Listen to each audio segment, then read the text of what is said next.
থাইল্যান্ডের full moon পার্টিতে বিশেষ করে এই ধরনের ট্যুরিস্ট স্পটগুলোতে যারা এই বিভিন্ন রকমের গেমসের আয়োজন করে, এই গেমসগুলোতে কিন্তু শুভঙ্করের ফাঁকি আছে। এই যে দেখেন, আমি এখানে চিন আপ দিচ্ছি, এই চিন আপ কিন্তু আমি রেগুলার 50-60টা করে দিই, কিন্তু তারা কোনোভাবেই মানে আমাকে প্রথমে অ্যালাউ করতেছিল না। তারপরে যখন আমি চিন আপ দিতে গেলাম, আমার ফিল হচ্ছিল যে 15টা 20টা বা 25টা দেওয়ার পর আমার কাছে মনে হচ্ছিল যে হাতের মধ্যে হাত পিছলাই যাচ্ছে।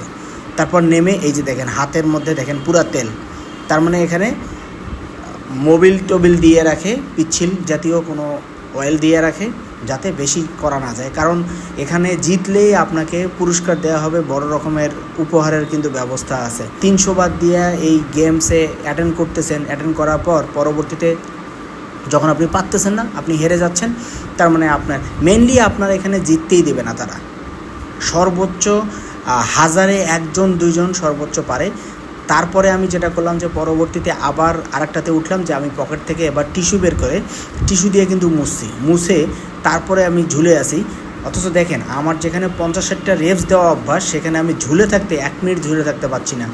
15-20 সেকেন্ডের পরে এই যে দেখেন হাতটা ঘুরে গেছে। এবার কিন্তু তেল ছিল না, এবারের যে সমস্যাটা ছিল উপরে যে গ্রিপ করার জায়গাটা, রডটা ওটা কিন্তু একটা পাইপের মতো, এবং পাইপটার ভিতরে আরেকটা আছে, একেবারেই ঘুরে যায়, মানে বেয়ারিং লাগানো। এটা আরেকটা ট্রিক্স তাদের, যে এক সাইডে এমনিতে তেল দিয়ে রাখছে, আর পাশাপাশি কিন্তু এখানে পাইপের মধ্যে বেয়ারিং টাইপের লাগানো, যে আপনারা হাত যখন দিবেন কিছুক্ষণের মধ্যে কিন্তু হাত এমনি অটো, মানে আপনার একটু নড়াচড়া করলেই হাত ঘুরে যাবে। তো যে কোনো ট্যুরিস্ট স্পটে গিয়ে বিভিন্ন রকমের গেমসের যখন অ্যাটেন্ড করবেন, তখন এইসব ব্যাপারে সচেতন থাকবেন।